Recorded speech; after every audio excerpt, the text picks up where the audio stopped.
Right then, hello people. Welcome to our online seminar. My name is Milad Rasaymanesh and I'm going to be the host for today's seminar. Today is January the 29th, 2021. Basically, the day after tomorrow, February the 1st, is called as International World Hijab Day. Today, we have 8 activists talking about basically why they are somehow against the World Hijab Day. The title of the seminar today is basically against World Hijab Day. Hijab is sexist and misogynist. We would ask actually the lecturer and the panelists why they think so. We have 8 people, as I said, quite long seminar we're gonna have. Hopefully you're gonna have enough energy to stay till the end of the seminar. As you guys most probably know, this seminar is live. If you watch it at the moment through Facebook, Instagram, or the Twitch, please bear in mind you can always express yourself, put comments, and ask questions. I'm gonna show the comments, good comments, and good questions on the screen. All right then, welcome everyone, 8 panelists. I'm so glad that see you all here today. As I said, we're gonna have 8 panelists. The first panelist of today's seminar is Farida Armand. I'm just gonna introduce her.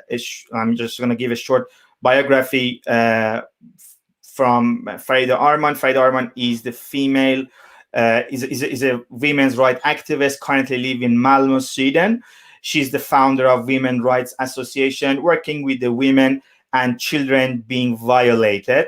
She's very well known in Sweden, and she's also the one suggested December 27th to be the International Day against the compulsory hijab. Farida gonna talk in Persian, and I'm just gonna read the translation. Soon the Farida is over. Farida Armand, I'm so happy to have you around.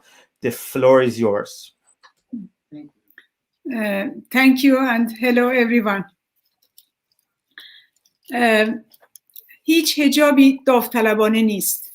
اگر در کشورهای اسلام زده اسید، پونز و تحقیر و توهین و تهدید هر روزه‌ای در کار نبود، امروز اقلیت کوچکی از زنان حجاب داشتند. اگر سرکوب سیستماتیک قضایی و قوانینی که به جامعه تحمیل می شود نبود، امروز کمتر زنی حجاب داشت. اگر حکومت و قوانین ضد زن که زن را برده مرد به حساب می آورد نبود و قوانین ضد نبود، امروز کمتر زنی حجاب. اگر حکومت و قوانین ضد زن که زن را برده مرد به حساب می آورد نبود، زنان بسیار کمتری حجاب داشتند. زنانی که از نظام‌های اسلامی به کشورهای غربی سفر می‌کنند نیز به خاطر ترس از دستگیری در موقع بازگشت به کشوری که از آنجا آمده‌اند و یا فشار برخی مردان بعضاً حجاب به سر دارند. دنیا باید این را بداند که پشت هر حجابی تاریخی از سرکوب و شکنجه و اسید و شلاق و تحقیر و اخراج و سرکوب سیستماتیک نهفته است. وقتی به دختر بچه‌ها از کودکی میگویند که دخترانی که موی سرشان را دیگران ببینند به جهنم میروند و در آنجا آنها را از موهایشان آویزان میکنند، این دختر بچه انتخاب دیگری در مقابل خود نمیبیند. قانون و حکومت‌های این کشورها حجاب دختر بچه‌ها را هم اجباری کردند و ماشین تبلیغاتیشان برای ترساندن دختر بچه‌ها هم به کار میبرند. حتی اگر کسی مدعی شود برخی از زنان آزادانه حجاب را انتخاب کردند، برای کودکان مطلقاً همین انتخاب قلابی هم در کار نیست. طرفداران نسبیت فرهنگی در غرب این عوامل را نمیخواهند ببینند و بیشرمانه حجاب را فرهنگ خود زنان این کشورها میدانند و موقعیت زن در کشورهای اسلام زده را توجیه میکنند. تعجب آور است که زنانی هم در غرب پیدا میشوند که از روز حجاب حمایت میکنند و به اصطلاح از آزادی پوشش دفاع میکنند و احترام به حجاب را به عنوان احترام به زنان مسلمان قلمداد میکنند. اینها هم چشمشان را به روی جنبش اسلام سیاسی، جمهوری اسلامی ایران، داعش، طالبان و واقعیت تلخ حجاب در این کشورها بستند و عملاً در کنار حکومت‌های زن ستیز قرار گرفتند. اما در کشورهای اسلام زده جنبش وسیع و قدرتمندی علیه بی‌حقوقی زنان، علیه حجاب تحمیلی جریان دارد. ما فعالین حقوق زن برای تقویت این جنبش روز 27 دسامبر را به عنوان روز جهانی علیه حجاب اجباری و حجاب کودکان و برقع اعلام کرده ایم. روز 27 دسامبر 2017 ویدا موحد در تهران بالای سکویی رفت و حجاب خود را از سر برداشت و به چوبی بست. این حرکت او سرآغاز یک دور جدید در اعتراضات به حجاب بود. ما از همه فعالین حقوق زن و از همه مردم آزادیخواه در سراسر جهان انتظار داریم که در همبستگی عمیق خود را با اعتراضات هر روزه جنبش‌های اجتماعی وسیعی که زنان در ایران و افغانستان و عربستان سعودی و عراق و دیگر کشورهای اسلام زده علیه حجاب اجباری دارند اعلام کنند. حجاب اجباری را محکوم کنند و خواهان ممنوعیت حجاب کودکان شوند. در 27 دسامبر هر سال اقداماتی را در دستور کار خود قرار دهند. Thank you. Thank you very much, Farida John. Thank you. I would like to mention the seminar going to be in 3 languages. Farida actually read her statement in Farsi. I'm just gonna go through the translations. Mina Ahadi gonna have a lecture and a speech in German, which I'm gonna translate it also. And during the seminar, these two gonna have different languages, but the rest of the panelists gonna talk in English. Just to let you know, I forgot to say that at the beginning of this seminar. All right, then I'm just gonna go through the translation of Farida's lecture. Hopefully you can see this. Yep. Farida said, there is no such thing as volunteer hijab for the vast majority of women. Without acid attacks, flogging, threats, insults, humiliation, or literally pinning the hijab onto the women's head, there would only be a small minority of women who would wear the hijab in Islamic-stricken countries today. There would be a lot of less women putting on the hijab if it wasn't for repressive Islamic thugs who are imposing their rules and laws on societies. Without these anti-women rules, which consider women the slave of men, there would be far few women wearing the hijab. Some women who travel to the West wear the hijab out of fear of being arrested on their return or due to the pressure from men.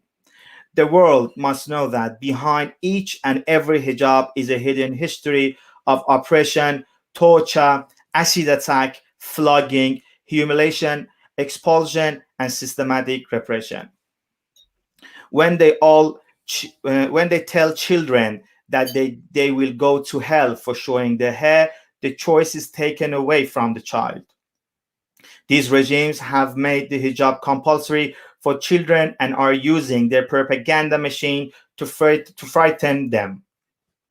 Even if someone claims to have chosen the hijab freely, this is so-called choice is not existent for children.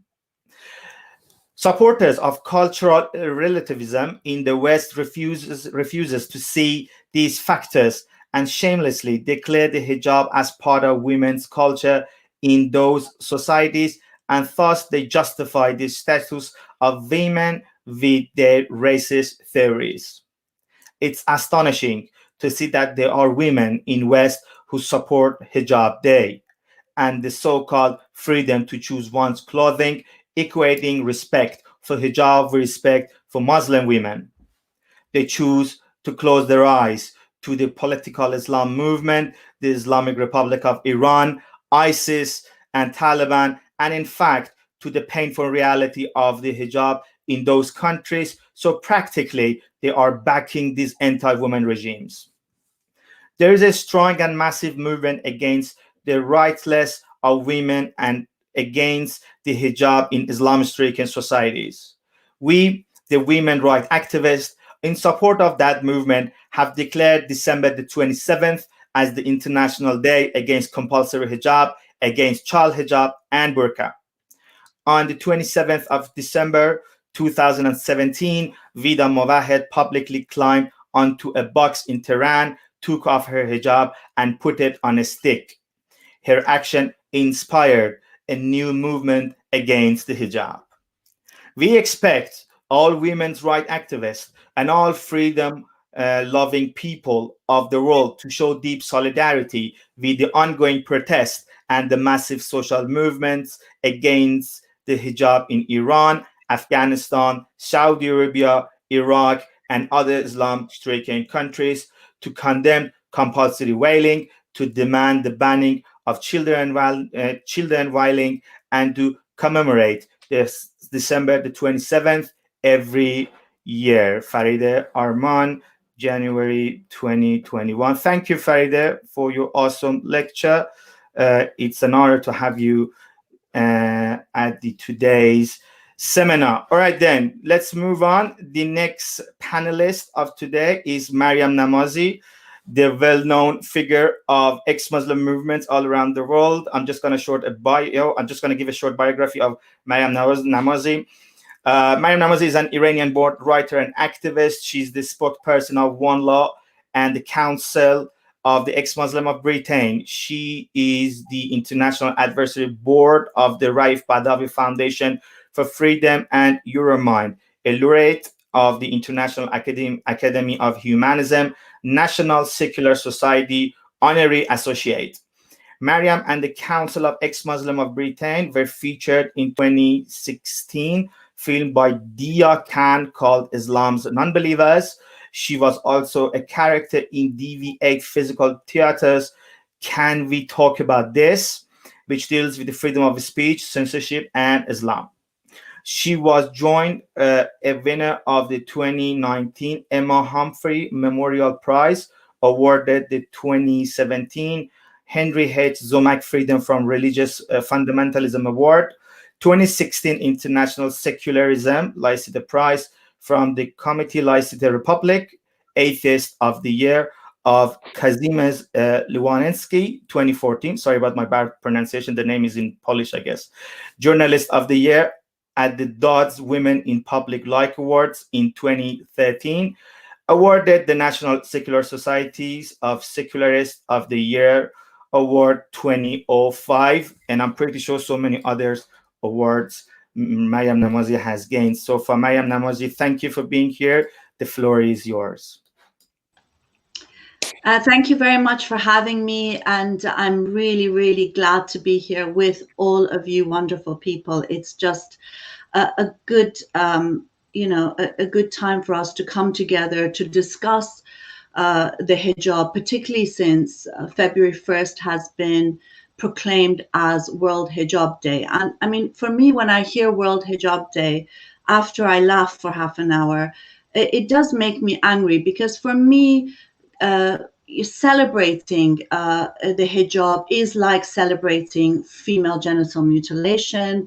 It's like celebrating the ironing of breasts, for example, in some countries in Africa. It is like celebrating, foot binding, all of these things which are harmful practices against women and which are used to manage and control women's sexualities, their bodies, and their rights. So, the celebration of a harmful practice is scandalous, really. And the fact that so many people think that it is on par to celebrating International Women's Day, International Labor Day, International Day of Human Rights. It's completely the antithesis of those days.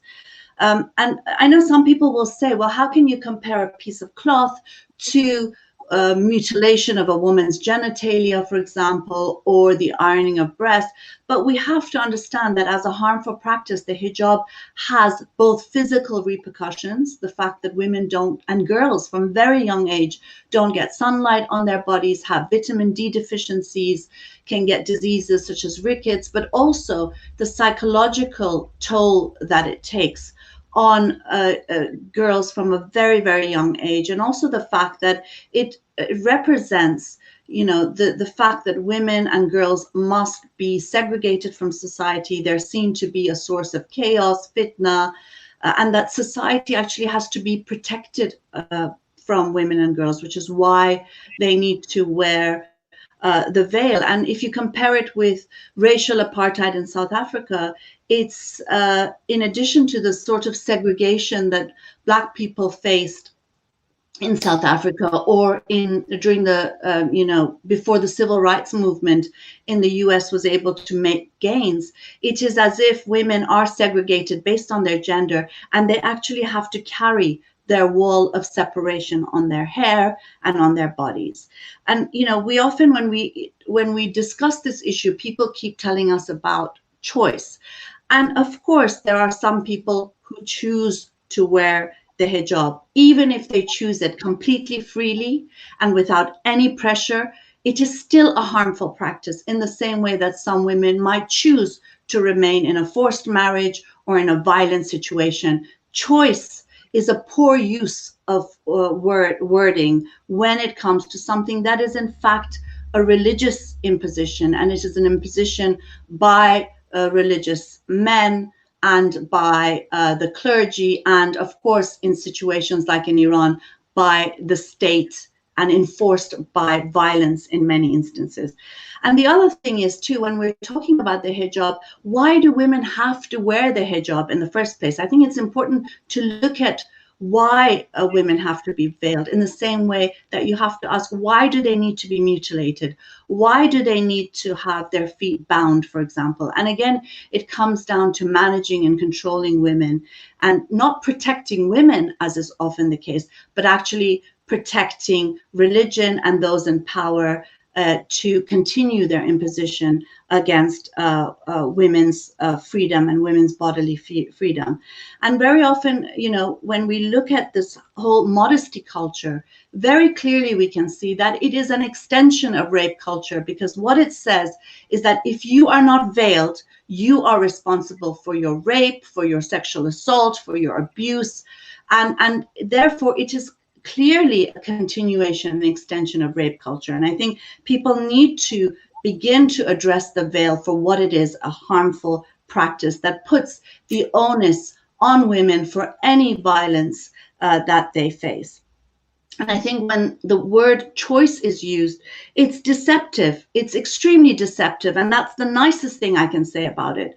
Because whilst there are some women who might choose to wear the veil on a mass scale, on a global scale, on a scale of billions, the reality is that religion's impositions are not choices, and they are impositions. They're not choices. And, I think you cannot have a discussion on the veil without recognizing that for a vast majority of people, it is an imposition, it is not a choice. And if you remove all the threats and violence and intimidation that comes with its imposition, you can see truly then how many women really choose to wear it. And it cannot be a choice if you are not free to not wear it, and if you're not free to remove it. The issue of choice is a bogus one. It's not a real one. And of course, in many places like in Iran, it's compulsory, but that includes in many so-called communities here in the West as well. There is that pressure and intimidation and violence that prevents people from women from actually, having a real choice. And I think, again, this idea of using rights language for something that is a human rights violation is part of the Islamist and fundamentalist project to normalize their rules and restrictions on women by giving it the impression that it is a rights issue, a human rights issue. And we are seeing now during this horrible pandemic, which has taken the lives of millions of people across the world, we see those who are defending the hijab equating the niqab and the hijab with compulsory face masks. And of course, there are no moral equivalencies here. These are false equivalencies. A face mask protects people against dying in a pandemic. A niqab and the veil are there to protect religion and patriarchs, and to prevent women from living the life that they have a right to do and they have a right to choose.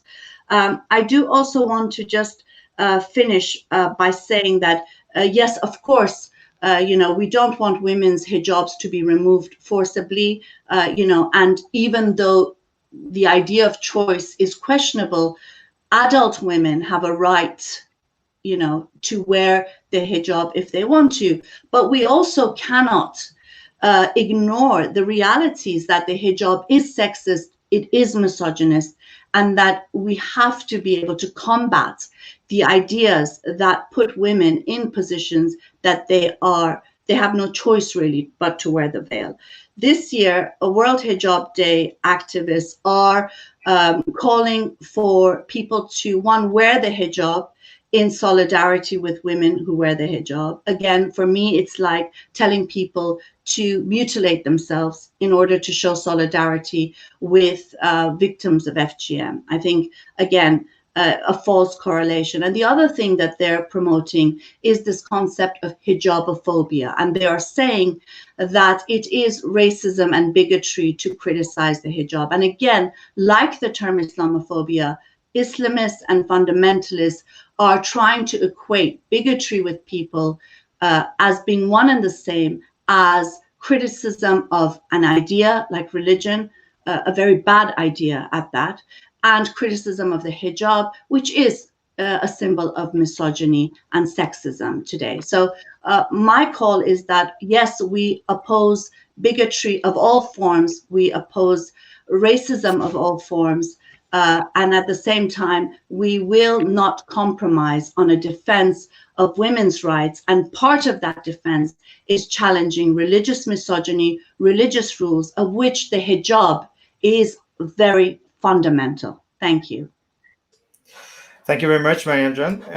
Thank you for your speech. I have a question. The Central Committee of Ex-Muslim in Britain have something special this year. You guys are gonna have a video. Would you like to talk about a little bit about your videos, Women Leaving Islam, and the sign that you've been drawing? There is a dove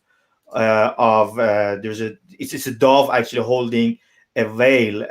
Yeah, you have it on your arm also. Can you please talk about it while I'm like sharing this screen? I'm gonna let the audiences know about the video you're gonna show on February the 1st, which is the day after tomorrow. Thank you for reminding me, Milad.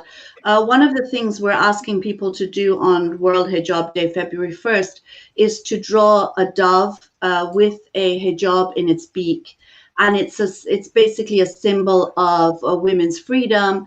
And it is something that, an idea that was brought by Victoria Guggenheim, who's an award-winning artist and body painter. And there's a video on our YouTube which explains how you can draw that on your body, on a piece of paper, as street art, anything to bring attention, with hashtags such as Women Leaving Islam, From Hijab to Freedom, Free from Hijab, and No Hijab Day. And also on World Hijab Day, we are premiering a film called Women Leaving Islam.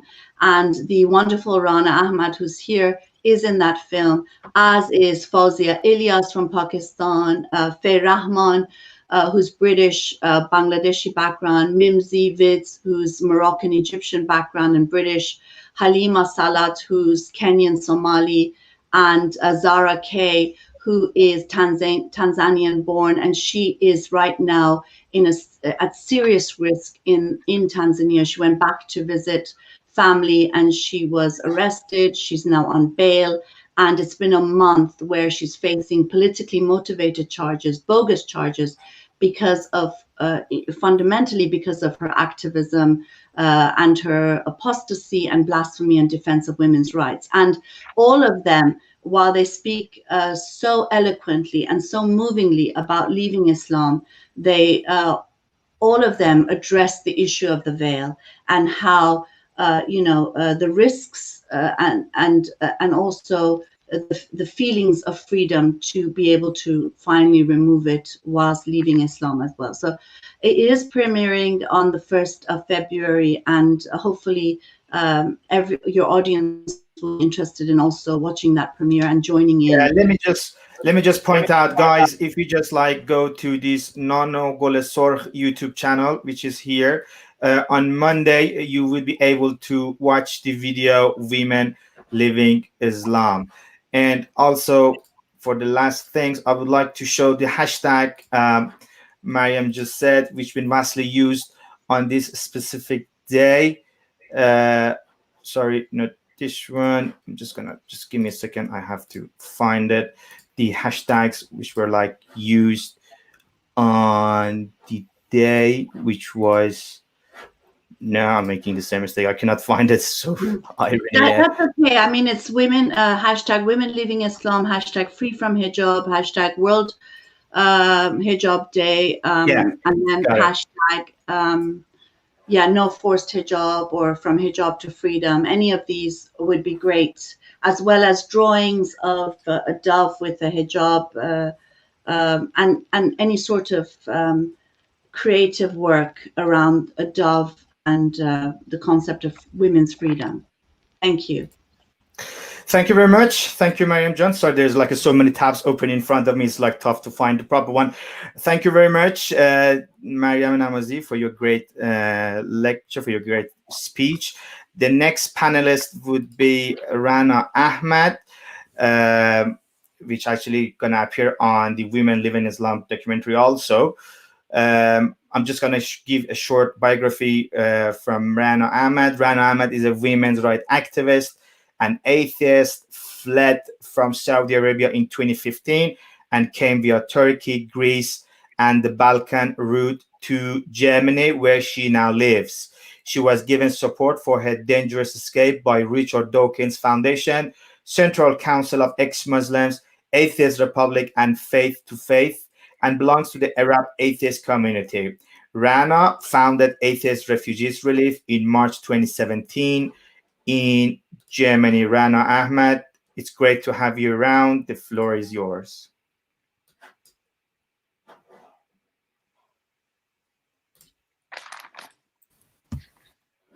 Now, thank you for having me. I don't know from where I want to start, but to see the West country supporting hijab and this World Hijab Day, for me, I found it like it's hard and painful.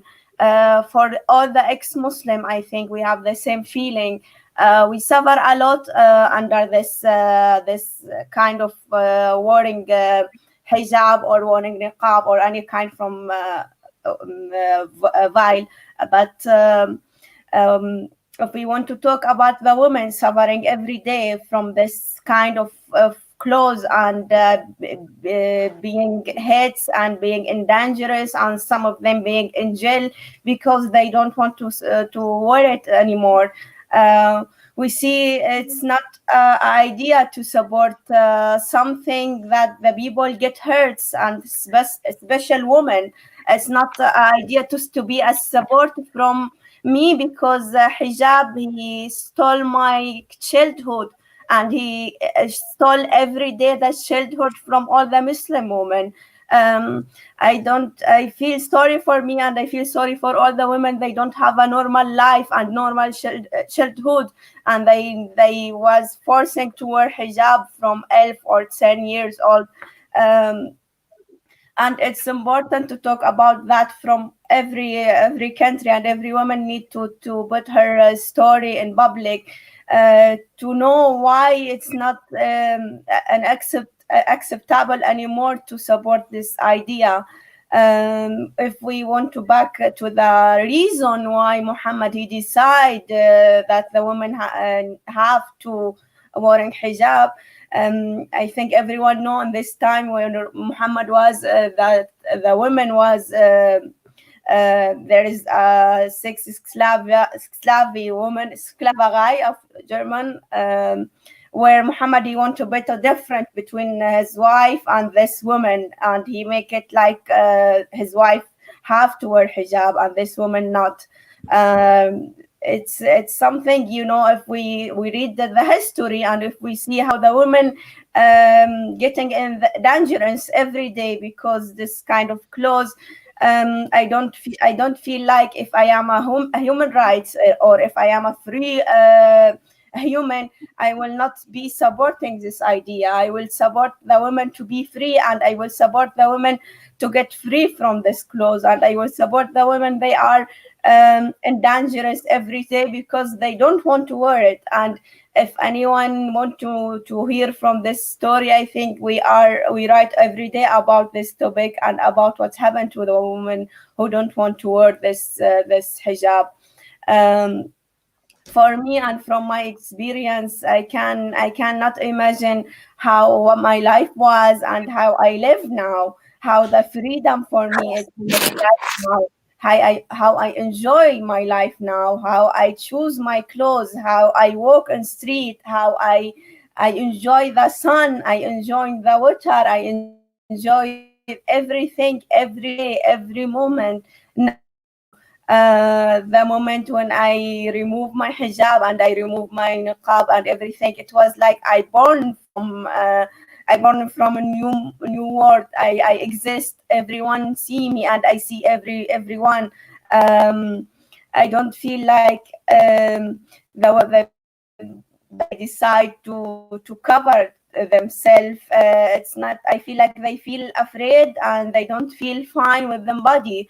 Why I have to feel my hair or from my face or from my body cover it. I need if anyone think about this deeply and make it like from different reason, he will see it's not like an idea that have to be support from the people. I think there is also no free choose to wear hijab or not, because in Islam, in Quran, Allah or Muhammad, he said the women have to wear it. And when we talk about choose, there is no consequences if I don't choose it. There is no consequences from the society, and there is no consequences from my family, and there is no consequences also from the country where I live. And that is not in reality happen when the women decide to remove hijab or to not cover them anymore. Yeah. Thank you, Rana. Thank you very much. I could actually spot the Radaf Badawi picture at your back, which was awesome. Thank you for being here and for your great lecture. All right, let's move on. The next panelist would be Shamla. Shamla Sarabi was born in Afghanistan and grew up in Pakistan. She's an ex-Muslim atheist who lives in Germany since 2009. She's a member of German women organization Courage since 2010 and a member in Iranian Women Association Parto since 2008. Shamla or Sarabi, the floor is yours. Thank you very much, Milad. Hello, everybody. My story begins like this. In 1992, with the age of 5, when the Islamic Revolution took place in Afghanistan, I became familiar with the phenomenon of hijab. My mother was a modern educated woman with an honorable job in the National Afghan Airlines in Ariana. After the revolution, the Sharia law, with brutal force, was imposed. My mother left home towards her office with a big shawl covered her head and body. At work, she met new ruler Mujahideen, who hesitated to shake hands with her and other women, with the reasoning that we are Muslim and we don't shake hands with women. The second day, my mother was advised not to come anymore to the office. She should give up her job after serving this national agency for 20 years. She was the sole breadwinner of the family of 8 persons. Though my mother's new colleagues' warning, she didn't stop to attend her job. After a month, my mother got an order letter from government that venue of her workplace is changed.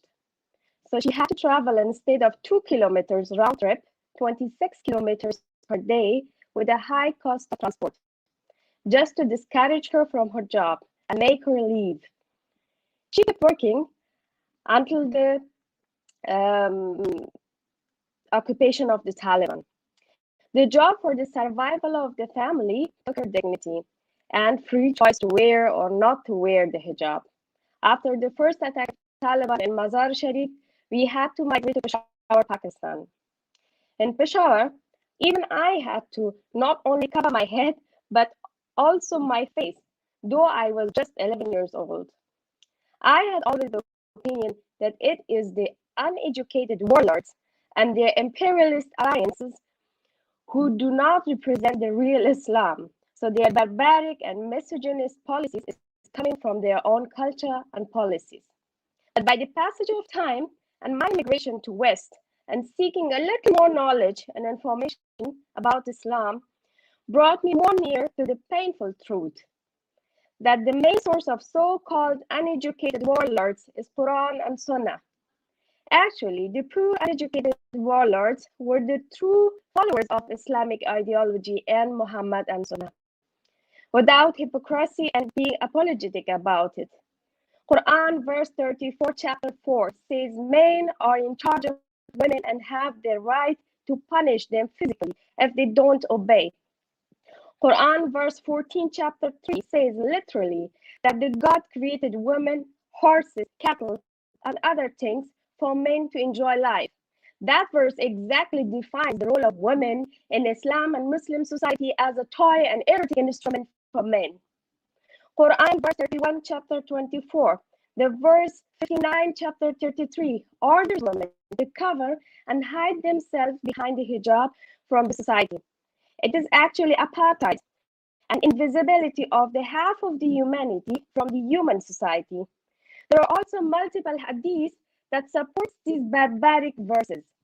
As an Afghan woman who is born and raised in the Islamic Republic of Afghanistan, I have enough knowledge and experience to know the impact of the Islamic misogyny. There are a lot of Islamic apologists who try their best to twist and bend all the anti-women laws and rules to fit in the narrative of Islam as being a defender of the women. But fortunately, today the countries like Afghanistan, Iran, Pakistan, Syria, Iraq, Saudi Arabia, and terrorist organizations Taliban, Al-Qaeda, Islamic States, and others are providing enough facts to expose the real meaning of Islamic misogyny. The other root of Islamic apologists is to blame culture for all anti-women tendencies. I would like to remind them, in the past 1400 years, only one religion and one culture is forced on us, namely religion of Islam and Sunnah as a culture. Hijab is an Islamic command, not culture. Hijab for women is as a label to a product under the names of obedience, modesty, purity, shield, righteousness, belief, bashfulness, and honor.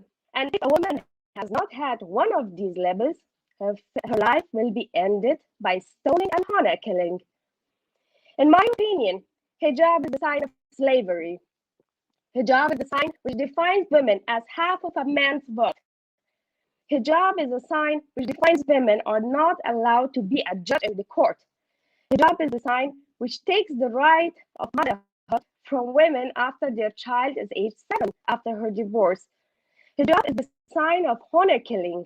Hijab is the sign of being a senseless, spiritless product.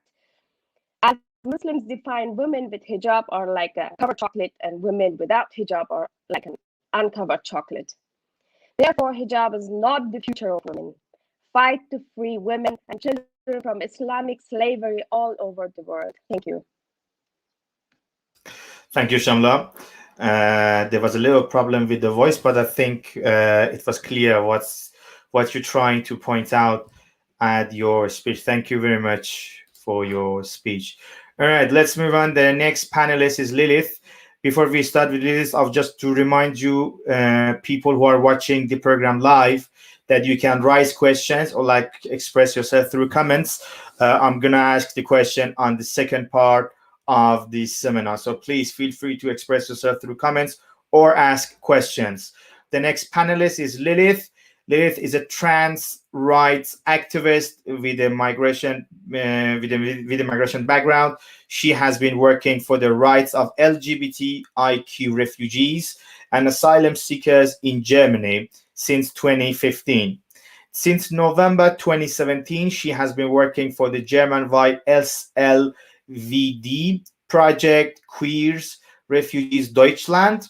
The aim of the project is to network the structure existing throughout Germany as well as refugee LGBTI activists and to support them in their work. Other than that, she's a board member of Queers Network NRW and provide her expertise on the matter of trans persons in the state of NRW. She is involved in the Queer European Asylum Network, where she provides information on the queer refugees and their needs in Germany. She has a degree in environmental sciences with a focus on migration due to environmental changes in Iceland states. She's also an she's also an active supporter for the rights of atheists and ex-Muslim refugees. Lilith, it's a pleasure to have you at the seminar. The floor is yours. Thank you, Milad. A lot has been said, and there are some things which I might repeat, but in a different manner. So I will mainly focus on two things. It's the short history of hijab, what it is, how it actually started, especially in the Muslim societies, and then if it is a free choice or not. So whenever we talk about hijab, it is seen as an controversial topic in today's world. And people have been telling us that it's a sign of empowerment for women's rights. But all these people forget to tell us the history of hijab, as it was a piece of clothing to distinguish between the free and enslaved women in Islamic societies stretching from the Bay of Bengal to the west coast of Africa. So all those women who were free and believing women, they were supposed to have a hijab, and all those women who were unbelievers and enslaved women, they were not allowed to even cover their bosoms. So I will come back to that in a bit, but I would like to read a tweet from Linda Sarsour, the hijabi homegirl of America, a tweet she had sent in 2011 about two women who were critical of Islam, namely Birgit Gabriel and Ayan Hirsi Ali. She says, "I wish I could take their vaginas away. They don't deserve to be women." And all this just for criticizing Islam, that she deserved female genital mutilation. And we know Ayan Hirsi has openly talked about that. And she was not worthy of being a woman because she is criticizing Islam.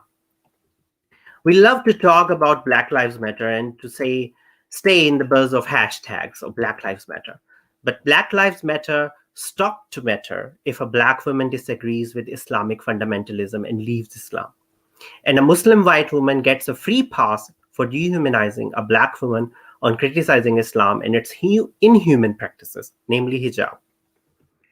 So criticizing Islam is something that is becoming extremely difficult and is put in the same box of criticism of Muslims, whereas Muslims are the first victim of Islamic fundamentalism in today's world.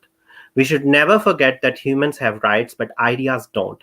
And Islam is an idea. It's nothing more than that. Moreover, people, especially ex-Muslims or not, are compared with the Nazis, called racists and xenophobes on criticism of Islam. We have seen that Rana has talked about her bringing up in Saudi Arabia, and then Mariam Namazi, she has also talked about Iran, and we know what's going on in both of these countries when it comes to women's rights. Whereas in my country of origin, Islamic Republic of Pakistan, it is these days a religious duty of institutions such as offices, schools, colleges, universities. One of them, Bacha Khan University, they also compelled and ordered a new order for all the female students to wear abaya, not just hijab. It's a full, complete veil from head to toe. And sometimes even in national and federal parliaments, where women are judged for not wearing hijab and compelled to wear hijabs, and the public spaces where women have limited access in Pakistan are guarded by men who tell them to wear hijab and be pious women. My mom was told to have a dupatta, we call it dupatta in our language, to have it on her head in a bazaar inside one of the biggest cities in Pakistan because she's a Muslim woman. And a Muslim man who is a stranger to her has a right to tell her to do that. So all of this is done in the name of religion, and women are further compelled to be pious and pure and virgin for their future husbands by wearing hijab and distancing themselves from evil women who do not wear hijab. So all those women who do not wear hijab are evil. And in most societies, including Pakistan, women are understood to be the root cause of evils, especially in Islamic society. And hijab is the solution to stay away from this evil. That's the only solution. Hijab is sexist and patriarchal in nature. It started with the concept of differentiating free women from that of slave women in the Islamic empires. Female slaves and prostitutes were forbidden to veil and faced harsh penalties if they did so. Even the Quranic verse is for the believing women. In Surah 24, verse 31, women are told to guard their private parts and draw their khimar over their bosoms as an attempt to differentiate between Muslims and non-Muslims or free and slave women.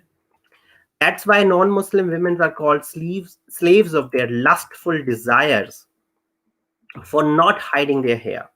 And compared with slave women of the Muslim empires, who were usually sex slaves, hijab is not only sexist and misogynist in this part, it is also a mean to,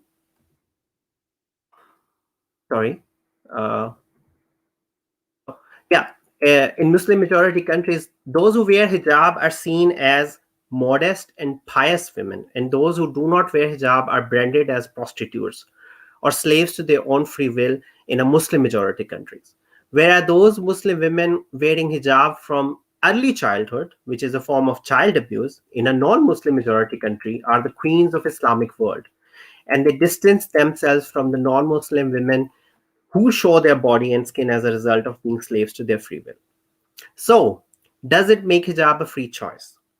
Interestingly, the very word used for women in my national language is aurat or aura, which literally means a thing to be hidden and kept behind locked doors like a treasure.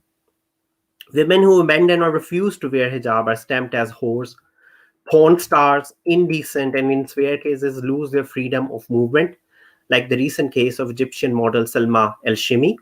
She went to the Saqqara and she posed some photographs in the old Egyptian costumes, and she was then put behind jail and then had to be bailed later on. And in extreme cases, their right to live, like Kandil Baloch in Pakistan. She was branded as a prostitute, as an indecent woman, as a whore, and in consequence, she was killed by her own brother in an attempt of, we call it Aaron mode, missing the English word at the moment. Whereas in that same Egyptian country, Gamal Abdel Nasser laughed at the Muslim Brotherhood for suggesting in 1953 that women should be required to wear the hijab. So it's a huge, I would say, difference between how the Muslim countries used to be, and now every single Muslim woman has to wear hijab. It was not something that was compelled a few hundred years ago. That was only just for the very high class women belonging to the elite of the society, because they were supposed to stay in the hijab and not work anywhere. So they could be differentiated between the low class women and the high class women, and the low class women had no rights. So niqab or hijab is just not only sexist, it is also classist. It tells you that a woman who does not wear hijab is of a low class woman. She has very little to no respect in the society. And that is a question to the audience I have. Why women in Muslim majority countries are being put in hijab from an early childhood? What's the reason? Why are little girls being treated as sexualized objects and not as children? Why adult women are put behind the bars or sentenced for removing hijab in public spaces? Why are there fines in universities and schools against those children, girls, and women who don't want to wear hijab? And why do Muslim women as well as ex-Muslim women have no agency when they are talking about the atrocities done to them in the name of religion? Why this agency is limited to a very specific class of Islamic societies? Why my mother and my sister are denied the choice to wear hijab in Pakistan? Why they are pushed? Do we have no right to fight against our muftis, our scholars, who consider us nothing but a piece of meat or an unwrapped candy? We are neither pieces of meat nor your candies. We are equal human beings, and those who try to take away our agency to criticize Islam and its inhumane practices are our culprits. Thank you.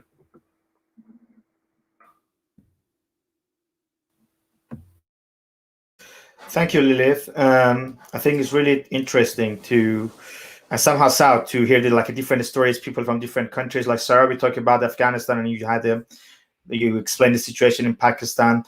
Interesting to know. Thank you, Lilith, for your speech. The next panelist would be Shahad. Shahad introduced herself as an ex-Muslim Arab woman who knows how it feels to live under the oppression of hijab, and she wants to share a point of view about children hijab in the Western world and how some Western feminists react to it. Shahad, thank you for being here. The floor is yours. Thank you very much for having me. And many thanks to the brave women. I mean, Farida, in the beginning, it was really amazing that you mentioned the Western part at the end. I'm so grateful for that. And Mariam, your project is awesome. I'm going to draw, but I'm very bad at drawing. I'm sorry. And I totally agree. I mean, Rana asked a very important question, and I'm probably going to talk about that. But I can start with a story. I live in Sweden nowadays, and I see a lot of children who wear not even hijab, actually abaya, you know. And one day I was going home and I saw a young girl wearing that, and she was trying to run after her father, but she kept falling on the floor. I just couldn't really ignore that and go home. So I was like, okay, I need to talk to the father. And I went and I talked to the father. I tried to communicate with him, but he didn't speak English or Swedish, not even Arabic. So I felt very helpless. And then, like, I started seeing a lot of Western feminists defending hijab and like looking at me as actually a Nazi or something like that. I mean, they just don't look at hijab as for its substance. They don't look at the substance of hijab. They just want to fight the right wing using such a tool. I mean, this hijab, it's just a symbol to oppress us, and they are using this symbol to fight the right wing. I mean, I feel like, aren't we enough? I mean, we are against the right wing. Most of us are migrants, and we don't agree with the right wing at all. I mean, why can't they have us in the conversation? Why we are like out of the conversation, and then they're taking hijab to fight the right wing? You know what I mean? So and Rana asked a question, and she said, that is not human right. You cannot be an activist and you do that. And I can tell you, maybe because they don't really care. Yeah, maybe they really don't care. You're, at the end of the day, they just see you as a migrant, and the battle is a white person and a white person. He's a left, he's a right. So you're not really, they don't really see you there, I guess. I think this is the answer, because I know people who I personally explained hijab to, and I have been very shocked because they have been doing stuff behind my back, supporting children hijab. You know, as Lilith said, this is a child abuse, and they just, I feel like they don't care about the migrants' children anymore. It's you cannot have this on children. I mean, okay, as Mariam Namazi says, call it a free choice for a grown woman, but not on children. I mean, migrant girls, I cannot live with this really in the West, seeing young girls being abused that way, you know, especially when I have been there. So yeah, this is the point of view that I really want to share and talk about. Yeah, and lastly, I think that we just, feminists from the East and the West, we should build bridges and talk to each other about it. And yeah, hopefully we will reach a good point at the end of the day. And yeah, thank you. Thank you, Shahad. I think on the second part of the seminar, we're gonna discuss about the policies in West and try to answer the question why actually they cooperate. I mean, the politicians in West cooperate with the Islamic groups and let hijab be normalized in the society. All right, then let's move on. The next panelist, the next panelist is Jenny Van Hamma. Jenny is the founder of Femen Sweden, artist, activist, behavioral scientist, and ex-politician for the Green Party. Jenny says she was born an eco-feminist. This in the 70s, when a newborn citizen automatically became a member of the State Church of Sweden. She therefore left the church at the age of 6 and wrote her first letter to the editor before the age of 10, criticizing clergymen's hypocrisy and power. Thank you, Jenny. Thank you for being patient. It's now your turn. You can start your speech. Hello, and thank you. So some of you watching might ask loud, what is this white woman who was never a Muslim and who never used a hijab doing, speaking up about it? So I joined Femen and came out as Femen activist in 2013. And the first demonstrations that I did take part in were arranged by Mariam Namazi together with Ina Shevchenko and Femen, and in Sweden by Farida Armand, who has since been the one that's, well, she and the Iranian refugees in Sweden, the ones that have supported me as Femen more than anybody else in Sweden. So when I started, Femen had started in Tunisia, and there was a girl who uncovered and wrote on herself that her body was not the shame of anybody else. And from the moment I start, that's when I start getting hate and death threats, and that's been going on now since 8 years. So mainly I've been getting death threats from Islamists from all over the world. And it's very clear that even get it also from the other right wing, not only the Islamist right wing, also the white supremacist far right. You get very attacked if you support women who want to leave Islam. And my first big feminine action was connected to this, and then in the Swedish mosque together with Ali Al-Mahdi and the feminine activists from Tunisia.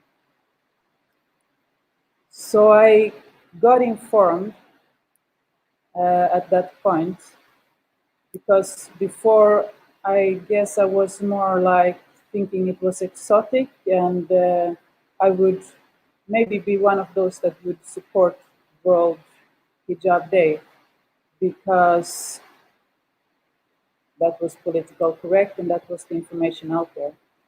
But what happened was that in this time I was also working with people in drug abuse, and many of them were girls who lived in Sweden like second generation refugees.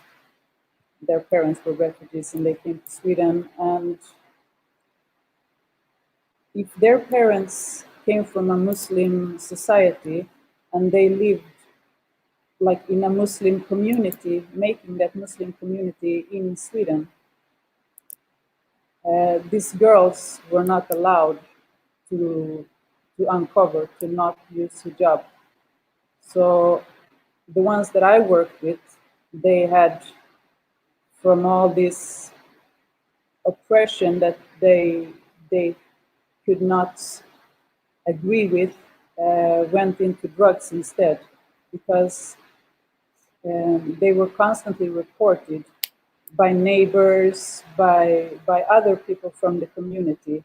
So even if they tried to hide that they did not use hijab all the time and they put it on when they came home and when they were leaving home, there was always somebody calling and reporting them, like the society, the Ummah, taking care of, guarding and reporting.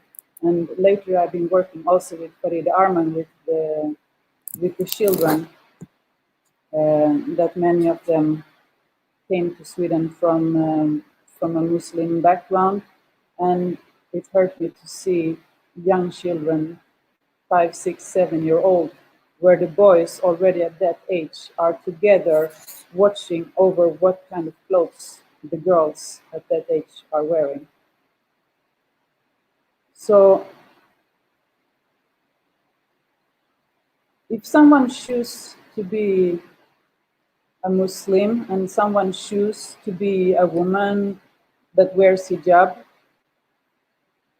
I'm for the free choice, but I still have a problem with it, because as Lilith, for example, pointed out, that makes me, who does not wear the hijab, being a less worthy woman. I would be that candy that the flies crawl on because I'm not wrapped in the hijab.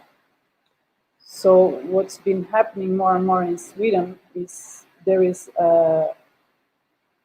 in places, for example, in the public pools, there's been situations where girls are threatened because they are not covering themselves in the way they're supposed to. So the more some girls cover themselves, the more the ones who do not cover become like that candy that the flies crawl on.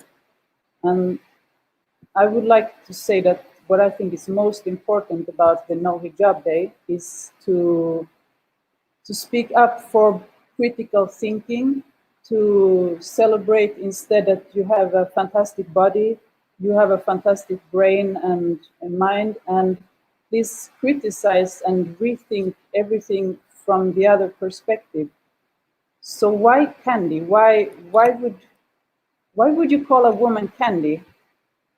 You would not call a man candy.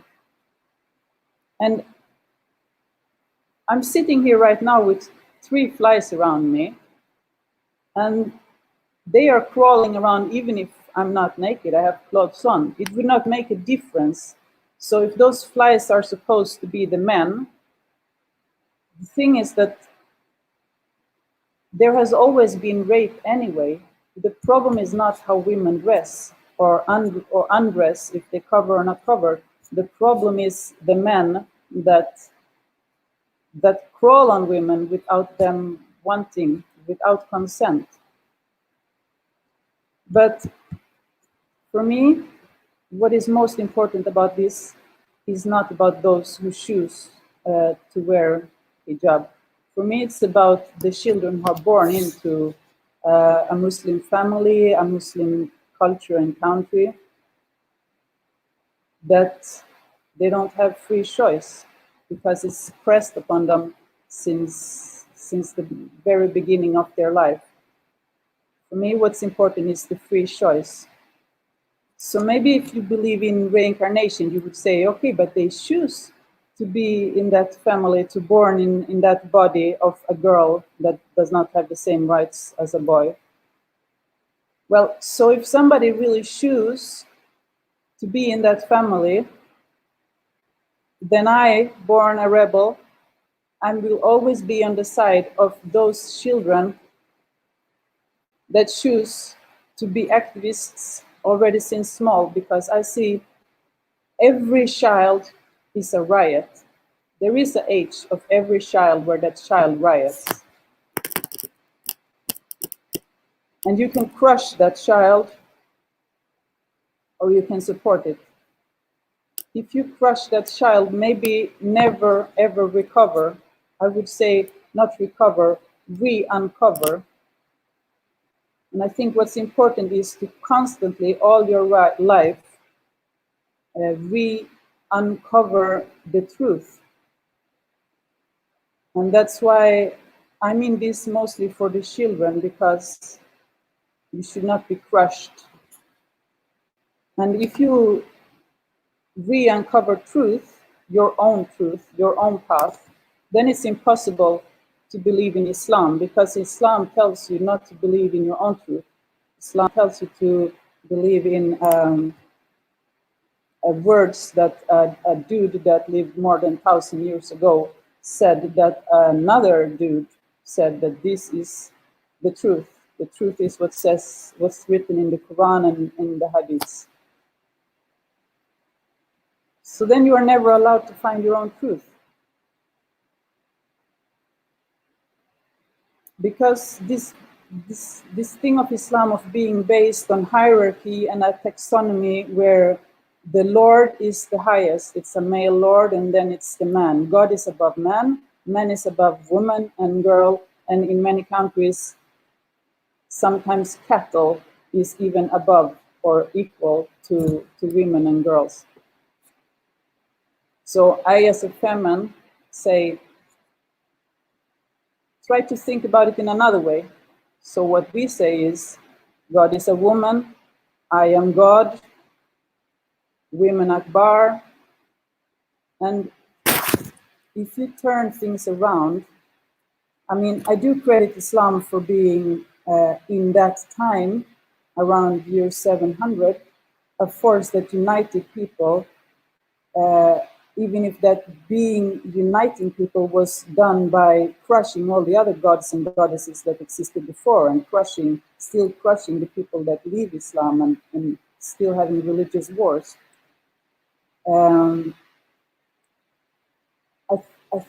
I look at this World Hijab Day, and the last things I want to say before I finish is that what I think is so important is to look at the lies that are told, and to look at the other side.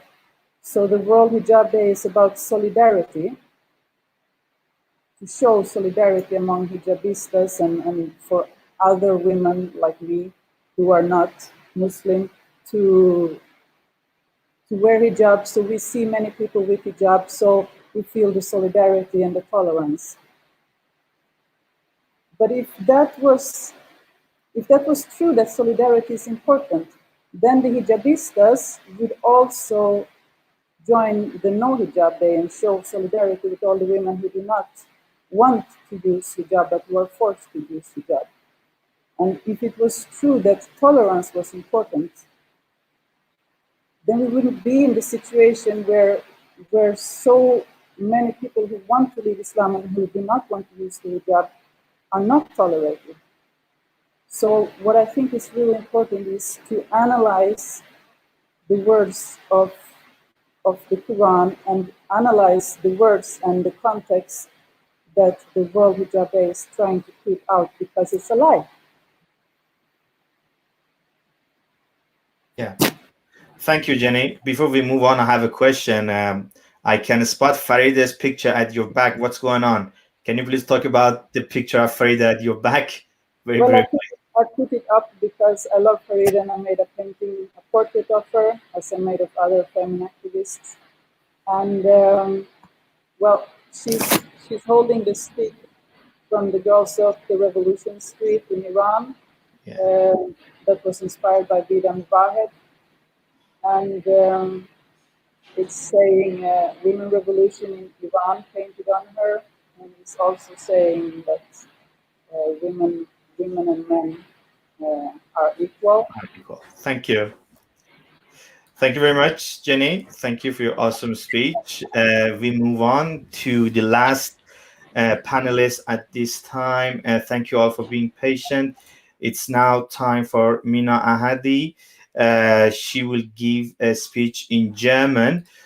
Before that, I'm going to give a brief introduction to Mina Ahadi. Mina Ahadi is an Iranian German left activist. She's also a member of German Central Council of Ex-Muslims. She's also the founder of the Central Council of Ex-Muslim in Germany.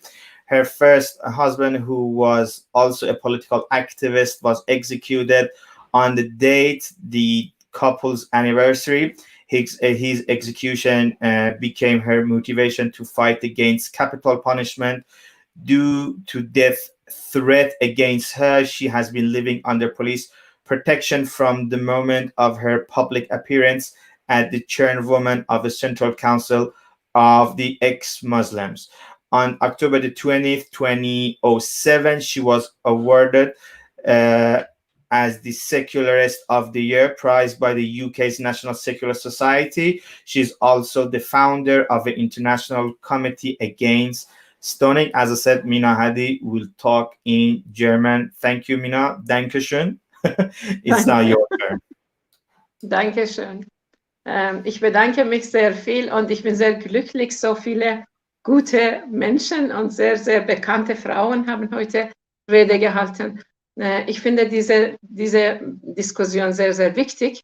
Ich komme selbst aus dem Iran und als ich 9 Jahre alt war, ich sollte mit Chador auf die Straße gehen. Und nachher im Iran war eine Revolution, dann Islamisten haben Macht gewonnen und ich als eine Medizinstudentin durfte nicht weiter studieren. Dann nach Hijab haben wir gesehen, Steinigung, Todesstrafe und Frauenrechtsverletzung enorm, haben wir im Iran gesehen.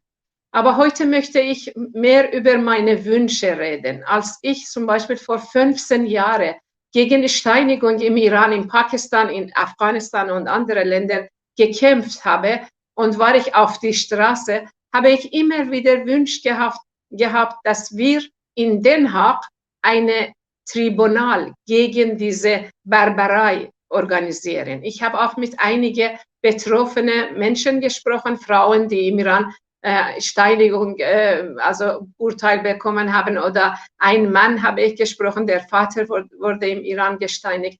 Dann wollte ich eine Tribunal organisieren. Das hat nicht funktioniert. Aber ich möchte heute ist 29. Januar und noch 2 Tage ist der Tag vor Hijab. Ich möchte heute erklären, wir müssen schon versuchen, ein Tribunal organisieren. Wir wissen genau, also es gibt 2 Fronten weltweit. Einige Islamisten, einige Frauen sind für Hijab und Millionen Frauen also im Iran, in Saudi-Arabien, Pakistan, Afghanistan und so weiter sind gegen Hijab. Und sie kämpfen jeden Tag, wir kämpfen jeden Tag. Und auch weltweit, es gibt eine große Bewegung gegen Hijab. Also Frauen, die Sie hier sehen, 8, 9 Frauen, wir sind eine kleine Teil von sehr vielen Aktivistinnen, sehr viele Frauen, die gegen Hijab kämpfen. Wir haben zum Beispiel weltweit also gesehen, einige Feministinnen, postmodernistische Organisationen, Multikulturalisten, alle zusammen mit islamischen Verbänden, mit Islamisten sind unterwegs und versuchen zum Beispiel Kinderhijab in Europa, in Kanada oder auch in USA legitimieren. Sie versuchen zum Beispiel Hijab als ein Modell für Kleidung oder eine Recht für Frauen zum Beispiel darüber reden. Ich möchte sehr kurz erklären, vor 42 Jahren, als Islamisten im Iran Macht gewonnen haben, also ich gehöre einer Generation, von Anfang an war ich gegen diese Hijab. Und wir waren Tausende auf die Straße. Also in Teheran allein 8. März 1979, 100.000 waren auf die Straße und ich war in einer anderen Stadt, also 2000 Frauen, wir haben auch gegen Hijab protestiert. Damals unsere Schwestern aus Frankreich, aus Deutschland, aus Italien, aus USA waren bei uns, also 8 Frauen, Alice Schwarzer, Kate Millett, Simone de Beauvoir und bekannte Frauen haben gesagt, wir möchten schon also dort kommen und euch helfen. Wir möchten Frauen helfen. Als ich 1990, also vom Kurdistan nach Wien gekommen war, habe ich gedacht, jetzt sehr viele Frauen, unsere Schwestern, sehr viele Frauenrechtsorganisationen helfen uns. Aber dann habe ich gesehen, nein, das ist eine Illusion und sehr viele Organisationen oder leider sehr viele Feministinnen sind nicht auf unsere Richtung. Wir müssen immer wieder erklären, wir müssen immer wieder uns verteidigen. Wieso bin ich gegen Kopftuch? Wieso, also ich kämpfe gegen Kinderkopftuch. Das muss immer wieder erklärt werden, sonst also Politik von europäischen Regierungen oder Organisationen ist vor Hijab. Und ich denke, das ist genug, enough. Auf meine Sicht, wir müssen schon genau erklären, Hijab ist kein Modell für eine Kleidung. Hijab ist kein Stoff. Hijab tötet. Hijab ist Kriminalität gegen Menschheit. Also Hijab bedeutet, ich als eine Frau darf nicht atmen. Ich darf nicht meine Schönheit zeigen. Ich darf nicht denken. Ich darf nicht über meine Sexualität entscheiden. Und das ist sehr, sehr wichtig. Hijab ist wirklich ein Angriff gegen alle Frauen, gegenüber unsere Psycho und auch unsere Körper und unsere Rechte. Genau deswegen, also ich verlange von verschiedenen Organisationen, wir haben sehr viel gekämpft, jetzt sehr viele Menschen verstehen uns auch europaweit oder weltweit. Und ich denke, das ist schon jetzt ein richtiger Moment. Wir müssen eine Tribunal gegen Hijab organisieren. Wir müssen erklären, Hijab ist Kriminalität gegen Menschheit, ein Teil von diesen Menschen, die weltweit leben, also Frauen. Und wir müssen schon auch versuchen, zum Beispiel Frauen aus verschiedenen sogenannten islamischen Ländern organisieren, dass nach Den Haag kommen oder irgendwie eine Anklage erhoben. Aus Afghanistan haben wir genug Frauen, aus Pakistan, aus dem Iran, aus Saudi-Arabien. Und wir können auch einige Anwälte, sehr, sehr bekannte Anwälte, also iranische Opposition hat schon ein Tribunal organisiert. Das war ein symbolisches Tribunal. Wir können auch so etwas organisieren. Wir können auch Richterinnen oder Richter gewinnen. Und wir müssen schon aufstehen und weltweit erklären, was ist Hijab. Und wir sind alle gegen Hijab. Dankeschön. Thank you, Mina Jan. That was awesome in German. Now I'm just gonna read the translation very quickly. Just give me a second. Hopefully you can all see it. Yes. All right. Cool. All right. I would like to thank you all for being here and for your awesome speeches. I would like to talk here at this seminar about a dream. Since 15 years ago, from the day I was so active against the stoning law in Iran, Sudan, Pakistan, Afghanistan, etc., I was hoping to have an international tribunal in front of the people of the world in Den Haag, Netherlands, and invite all women who are victims of the Islamic anti-women rituals and well-known liars and judges and organize a symbolic trial to declare to the world that we must stand against such a barbaric misogyny. My dream, though, never came true due to many reasons. Today, I believe that hijab and the black veil that doesn't let women to even breathe and normally and does not let women to have normal social activities should be called not a dress code or the right to choose what to wear by the true name as the walking women's jail. I believe we, the women from Islam-stricken countries, have been talking and organizing protesting seminars enough. In front of both Islamists and colorful women connected to the Islamic groups and multiculturalists and postmodernists are working so hard to normalize hijab for women and children in the West. They are doing their best to adapt their anti-women apartheid policies in the West by the help of Western governments and shiny feminist and other postmodernist organizations or political parties. So just give me a second, please. I think I lost the line. 42 years ago, as soon as Khomeini declared the compulsory hijab in Iran, thousands of women who had organized protesting demonstrations said, the freedom is not Western, it's not Eastern, it's global.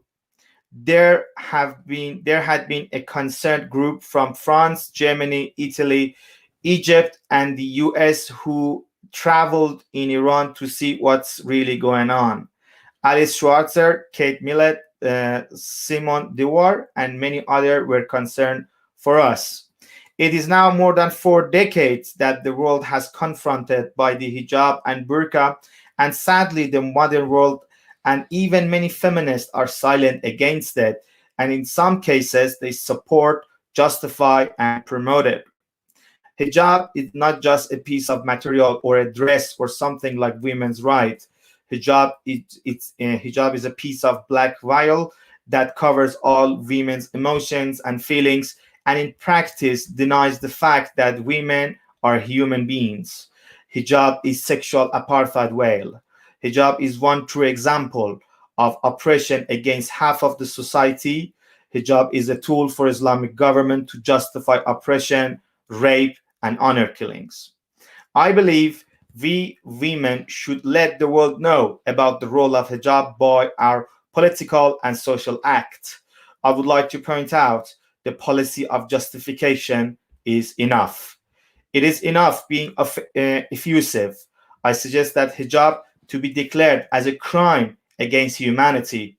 I would like to remind millions of women are dying under the oppression of hijab. By the use of hijab, they have been said they do not have the equal right as men. By the use of hijab, women get under control so they cannot have normal and fun life. They, in fact, cannot breathe under the oppression of hijab. If all these women start protesting, we can organize a massive tribunal. I would like to recommend to start organizing an international tribunal to complain against hijab and Islamic misogyny. The only way we can keep such shameless and barbaric movements back is to make attacks against them. This can come true by the use of women from Islam-stricken countries and competent lawyers. The financial support can be made by the people who are against, which the number of them has risen dramatically.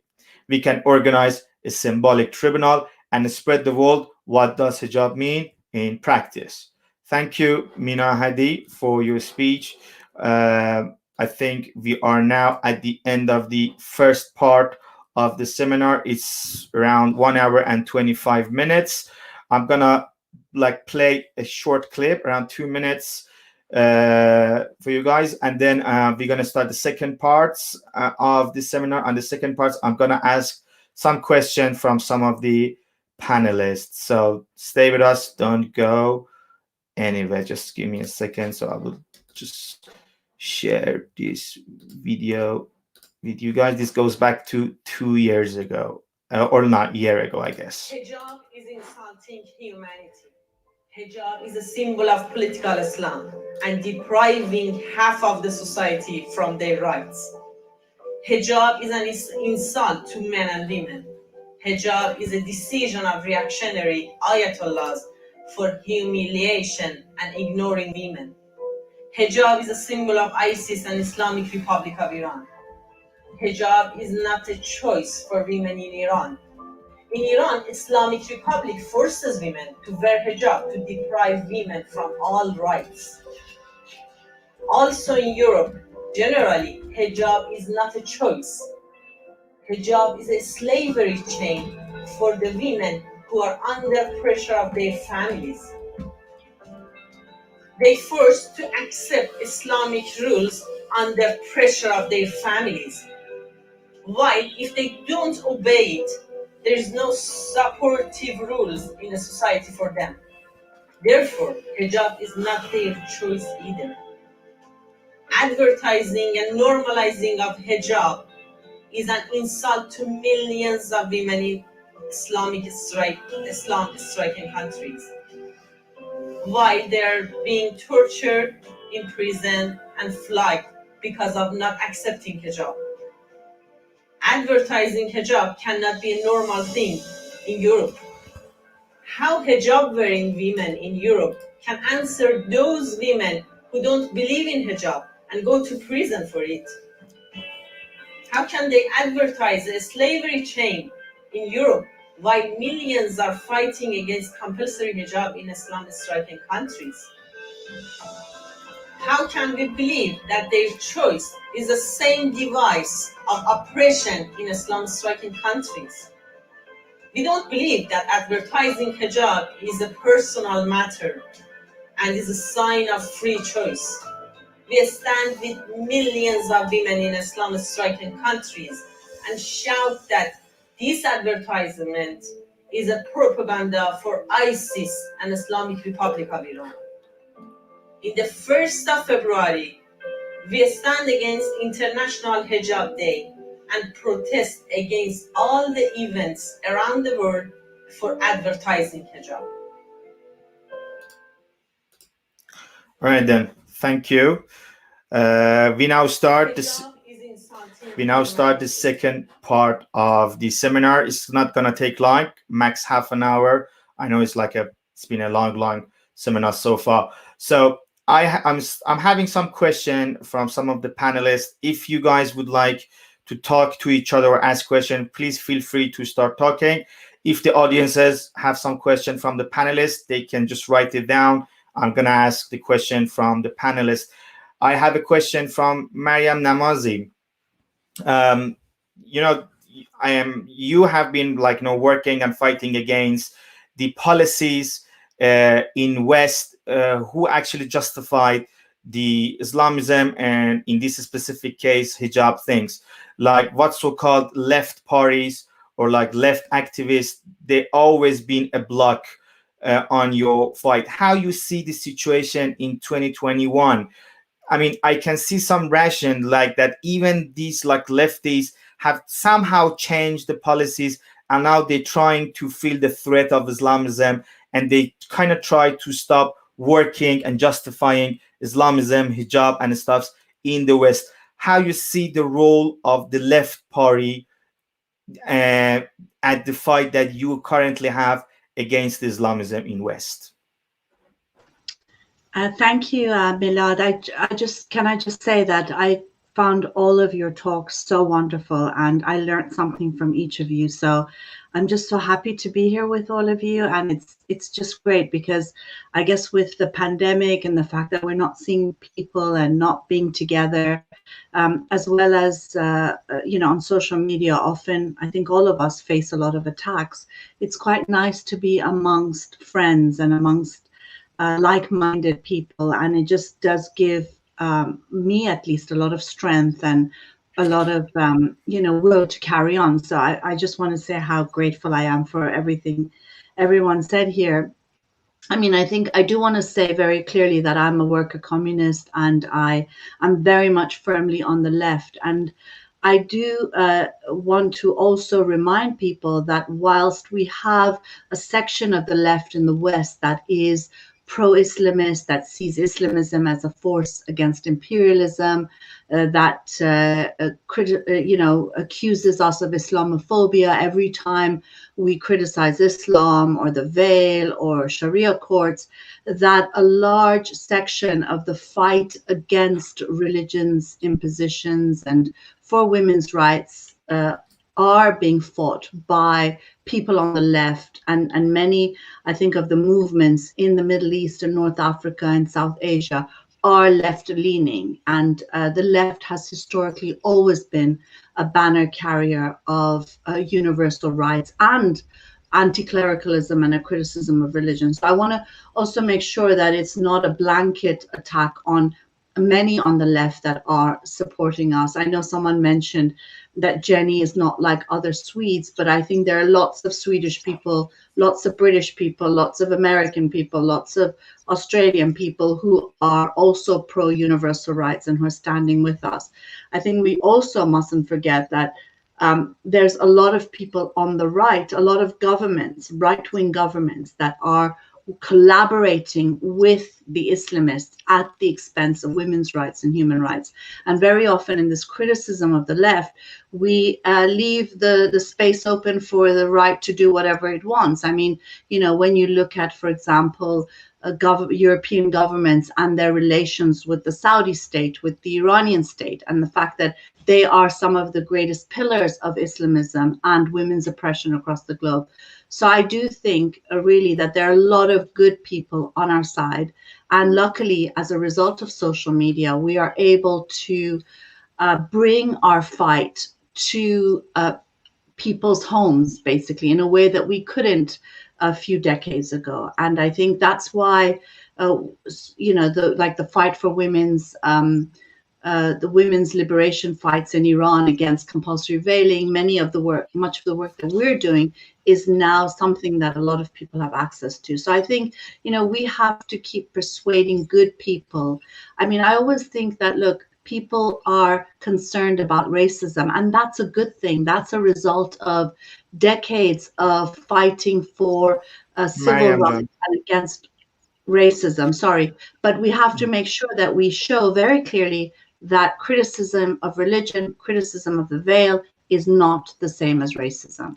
Yeah, thank you for explanation. My question was for example, let me just give you an example. It will actually clarify what the point I'm trying to make out. The thing is, for example, in the left party of Sweden, Vänsterpartiet, we have a new leader called Nooshi Dadgostar, and she's 35 years old. She's an Iranian refugee, and now she's the leader of the left party in Sweden, which has the background of like working side by side with the Islamists? I mean, we have Jenny also. I'm going to ask the same question from Jenny too. But what do you think about, like, how you evaluate it? Can we say like these left parties have somehow changed the policies regarding justifying the Islamists, or not? You are not really optimistic about these changes? Well, look, I think as in anything, any of us who are active in women's rights and human rights understand very clearly that it is a battle. It is a battle that we fight every second of every day inside our homes, in our neighborhoods, and in society at large. And there is clearly a section of this left that you mentioned that are defenders of Islamism. They are defenders of religion's control on women's lives. They think that Islamism is a resistance force against imperialism, whereas actually it is another form of imperialism on the people of the Middle East, South Asia, and North Africa. They see it as a liberation force. In fact, it is an anti-revolutionary and a regressive force. Because today, when you look at protest movements across the globe, and particularly in our regions, they are left-leaning, they are secular, they are demanding universal rights. And this left sides with those in power and sides with the fundamentalists against us. And I think we, in a sense, that's very clear. We need to see that, we need to recognize that, but also recognize the fact that there are a lot of decent people who are on our side, and that our job is to continue the fight, but constantly mobilize people who are good people, who are against racism, rightly so. They are against racism. None of us on this panel want to see hijabi women attacked on the streets. Many of our family members might be hijabi. Many of our loved ones might be Muslim. My parents are Muslim. We don't want to see xenophobia. We ourselves are migrants. We ourselves face racism from Brexit to, Trump's Muslim ban. Our families are banned as well. But I think what we need to keep explaining to people, and I think people are coming round, is that it is not racist to criticize Islam. It is not racism to criticize Islamism. In fact, it's racism to equate any criticism, any free thought, any anti-clericalism as being one and the same with bigotry, and that's something we have to keep talking about. I think we are making headway. People are beginning to recognize that, but we also have to remember that we are living in a period that is not just a period of the rise of the religious right, the Islamists. We're seeing the Hindu right in India attacking Muslims, killing them for eating beef. We see the rise of the Buddhist right in places like Sri Lanka and Myanmar, attacking Muslims.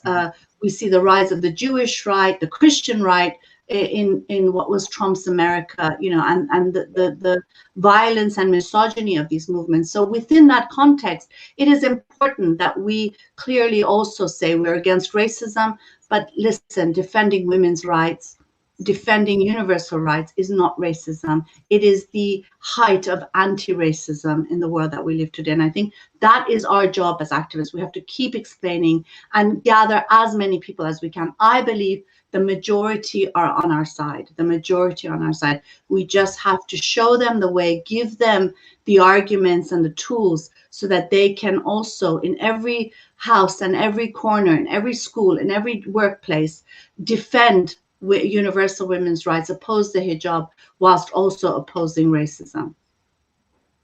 Thank you, Mariam. Thank you very much. The next question, Usman Rana has questioned Lilith. Said, like, do you distinguish between head covering hijab and niqab, burqa, and face? He's saying why and why not. Lilith, can you please answer the question?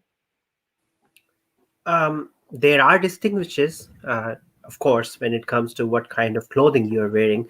If you're wearing bikini, it is meant to be worn on beach, but you are not going to wear that in your office. But at the same time, wearing a bikini at the beach should not be an invitation of sexual assault toward a woman. And similarly, wearing something different in your office should not be an invitation that you get sexually misbehaved from your member colleagues. So I just made that comparison to say that it doesn't matter what kind of hijab is coming your way. Is it your face covering? Is it your head covering? Is it the covering that your entire body has to be under it?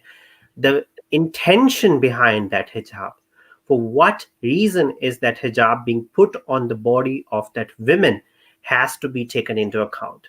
If it is being put on the body of that woman to save the men, the innocent men of Muslim societies from the fitna, from the evil of the womanhood, then I think I make no distinction about it. It is all the same. It doesn't matter if somebody pushes me to wear just this dupatta on my head, like this, even that you have to wear this all the time so that your bosom, your cleavage should not be visible to any man, and they should not get uh, erection seeing you, and you are the reason why men get erection looking at your bosom, then even this dupatta is something of an evil sort. Thank Yeah, you. well, I don't have any erection for sure, but yeah, but thank you for explanation. Jenny, I have the question for you. I mean, we living in Sweden. I'm living in Stockholm. I'm seeing like it's really tough situation for the Westerns, for the Swedes, European citizens to like criticize Islam and stand on the women's right. As Mariam Namazi mentioned, it's like they label you as racist, as simple as that. Specifically, most of the lefties see the anti-Islam Western activists as racist. But as I mentioned, it seems the situation seems to be changed. We have a new leaders in the left parties, and we see like the number of like Europeans criticizing Islam and stand on the side of the women's rights, refugees' rights is rising up. How you see the situation? How you evaluate? How you see this fight? As Mariam said, uh, as a like 100% Swedes, as a blonde who support women's rights and are against hijab. Here and who did not have to seek asylum in any country, I see that the major change, I would thank people like you that you show how you cannot say that it's racism when you come to, it's like you cannot be racist because you are obviously not against yourself, so you're not racist in that traditional way of thinking of racism. So the change that has happened has been thanks to the ones that have fled and are working from away from their countries because they can, because in the country where you were, you couldn't. So this shows why it's so important that we give asylum to refugees who are political activists, because you can continue the fight being alive. If you can come to another country and continue like you have, and that's how you have changed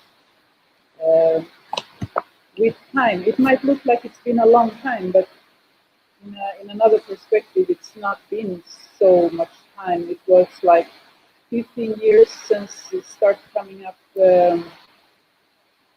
more and more articles debating this in Sweden. It's been like 20 years since we started fighting honor violence in Sweden. So 20 years or maybe 30 years, I think, when you look at other events in history, it's normally how long time a change takes. If you look at Tunisia, for example, from what I understand from political activists there, the Islamism that's been growing there, it didn't happen overnight.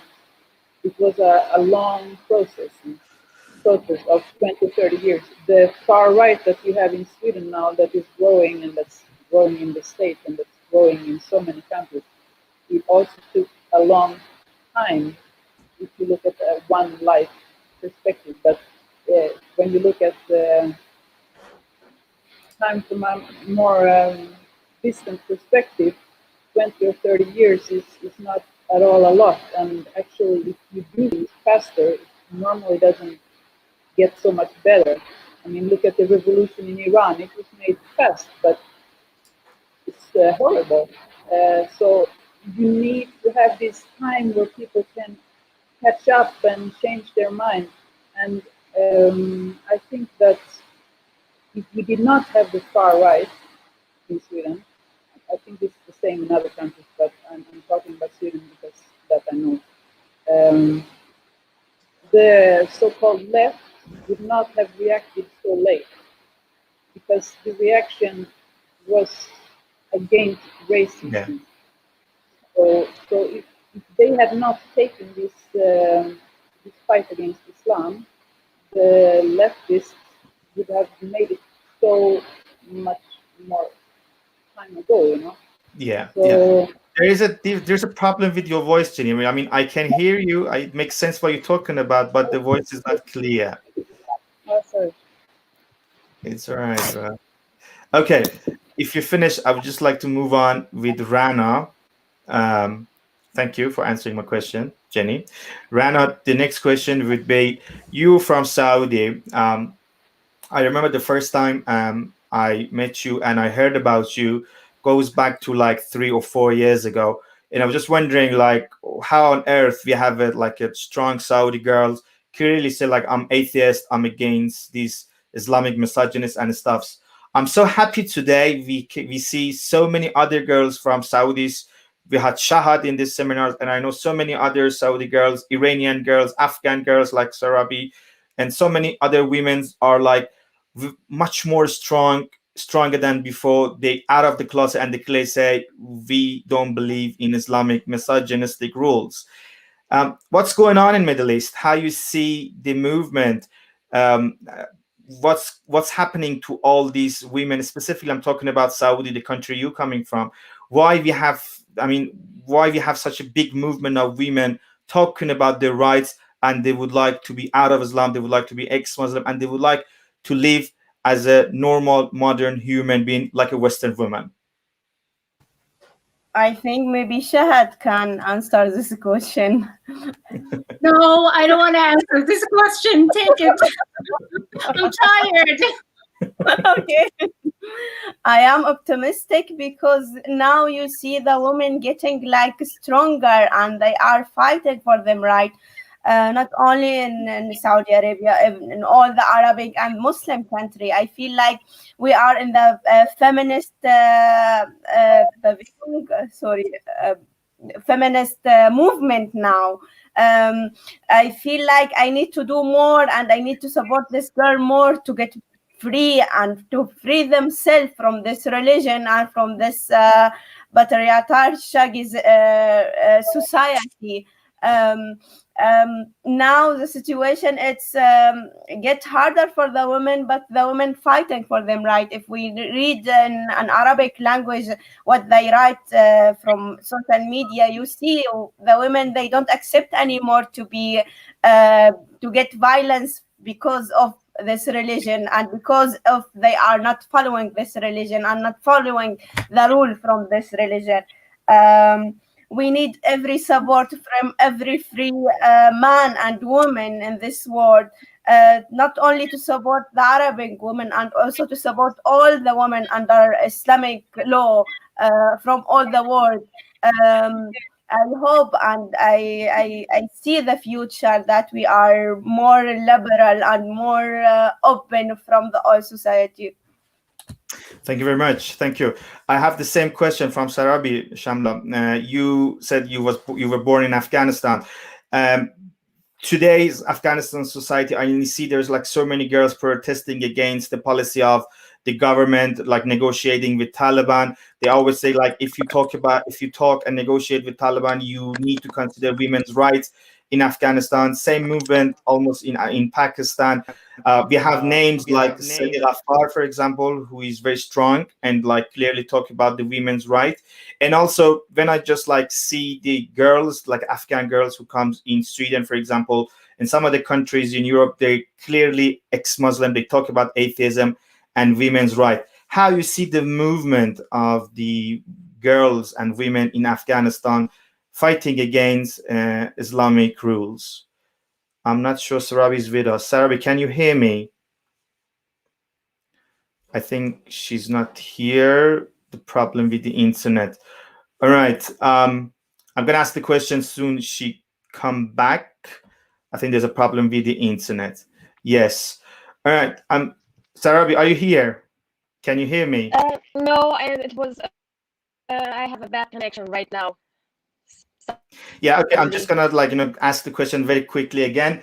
I'm talking about the movement, like a girls, women movement in Afghanistan. I was just saying, like we have seen like an activist and figures like Sile Ghaffar talking about the women's right loud and clear. We say like they always like put the government under pressure. If you want to negotiate with Taliban and other Islamist groups, you have to consider the women's right. Here in West countries, we see so many like ex-Muslim girls from Afghanistan talking about Islamic misogynists. They're saying like, no, we atheist, we ex-Muslim, and we would like to be like a normal Western citizen. How you see the movement in Afghanistan? How strong the girls and women's movement are strong at the moment, fighting against Islamic rules, hijab, and so many other misogynistic Islamic rules that is like, how somehow control their lives. I'm very happy that they take this step to fight against or to ask their rights. But unfortunately, our law is Sharia. They cannot change that. Their demands are against the Sharia law. And at some point, they end to be failed. They have to change the law. The law of the country is against the women. Parallel to these laws, they are trying to make the laws. But again, the Islamists, they come and they bring the constitution of the country and put it on the table and force them that, look, this is your right. And on the other hand, one side is the women that they are trying to fight and trying to make Islam a little feminist, although they try to introduce feminism of Islamic feminism. But according to my opinion, it ends again to nothing, because they have to change the law. They have to inform themselves. Their feelings are good. It's just like I had no information. My feelings were shouting loud that I don't want to accept these laws. No matter what kind of law it is, or no matter what kind of society it is. But as far as I got information, so I could support my reasoning. The problem there is there is two societies. One is forward to fight for the rights of women, but on the other hand, we have so many Islamic schools that they are brainwashing the women in Kunduz, for example, and so many others. And they're financially, they're all are financed by abroad. Yeah. And there are girls of Taliban, 3,500, even more than that, are schools that these women are giving an interview and accepting that we are half of a man. The man has they're in charge of us. They have responsibility. We have to obey our men. There is also at the same time lots of schools that they are giving brainwashed women to accept this low position or to accept this misogyny. I'm very happy that they at least ask for their rights, but it ends again with success, unfortunately, because the law of the country is against them. Yeah. I have so many other questions regarding the point that you just said, but we have a very limited of time. The last question I'm gonna ask from Mina Ahadi. Mina Jan, you can talk in Persian, in Farsi, so I would understand. Okay. What you say, so I can translate to the others. You said you recommended to have a symbolic tribunal. Do you have anything have you done something so far? What's your plan to have that symbolic tribunal in early future? خیلی ممنون. اولا تشکر میکنم از همه عزیزانی که اینجا بودن. خیلی برنامه خوبی بود. ما به طرف 8 مارس میریم، شاید کنفرانس های دیگه هم سازمان بدیم. خیلی Okay, thank you all for being here, for all this speech. We're getting close to the March the 8th, the International Women's Day. We may have more seminars and organizations, so please keep in touch. Yeah. خب همین کنفرانس نشون داد که چه زنای خوبی، چه آدمایی که سالها کار کردن وجود دارن و ما باید همه با هم دست به دست هم بدیم جلوتر بریم. This seminar showed like how many like decent and brilliant women we have. We have to stay united and move forward. ایده تریبونال به نظر من قابل اجرا هست، چون قبلا هم همینطور که گفتم یه تریبونال دیگه تشکیل شد، منم رفتم تو شرکت کردم خیلی از ماها. به نظر من ما میتونیم مثلا با وکلای سرشناس، با قضات صحبت کنیم، سمبولیک یه تریبونال بذاریم علیه زن ستیزی، آپارتاید و مشخصا حجاب. فکر میکنم خیلی خوب میشه و شاید بعداً راجع به این بیشتر باید صحبت کنیم. The idea of like having a symbolic tribunal is practical. We've done it before, I think, by the use of judge and like other like activists and lawyers. We can have the we can run the tribunal. The other person. Yeah, and just like to have a tribunal and let the world know about these like misogynistic rules which currently in law in Middle East. خیلی ممنون، مرسی که همه اومده بودین و خیلی ممنون میلاد که شما برنامه رو پیش بردید. Thank you all for everyone for participating in the seminar, giving a speech. Thank you all. And that's said by Mina Ahadi. Guys, if you would like to point out something, we have 5 minutes to end the seminar. Otherwise, we can just end it. Yeah, Lilith, please. I have a last thing. Why don't everybody unite with us on International Day Against Hijab, as people do on the National Day of Hijab or the International Day of Hijab? And secondly, I would also say, why is this solidarity always limited to women? Why are women being patronized and made little by showing solidarity? I have a very good suggestion for men as well. All those men who are not circumcised, please come forward and circumcise yourself, showing solidarity to all Muslim men as well. That will help a lot of people. Why is it that you are only considered about the bodies of women? Why not also about men? Let's start doing that. Thank you. Well, that was a really painful offer, I think, for those supporting Islam, Islam rituals and Islamic laws on the society. All right. Thank you all. I think, yeah, Mariam, please. Sorry, I think Jenny also wanted to say something. I just wanted to just say a few quick points. One is that I'm in agreement with Shahad and some others, I think, who mentioned the issue of child veiling, that's a serious children's rights issues. Very often when we talk about the hijab, we are talking about adults, but the reality is that the whole concept of choice, even though it's not a real one, doesn't apply to children. It is child abuse. And it is, left over from a period when children were seen to be the property of their parents, so they could do whatever they wanted with them. But we are in the 21st century, and children have to be autonomous human beings without having to follow the beliefs of their parents. I think that's hugely important. I do also, I think there was a question about Islamic feminism and the fact that, you cannot have Islam and feminism in the same sentence. They are antithetical to each other. They contradict each other. They are opposed to each other. And I think secularism is really key here. I think as women's rights campaigners, we have to defend unequivocally the separation of religion from the state, because it is in more secularized societies that women have more rights, because religion's role in the state has been limited. And I think that's one key area in which we need to be fighting as women's rights campaigners. Thank you. Thank you very much, Mariam Jan. Jenny, I think you would like to add something. The floor is yours.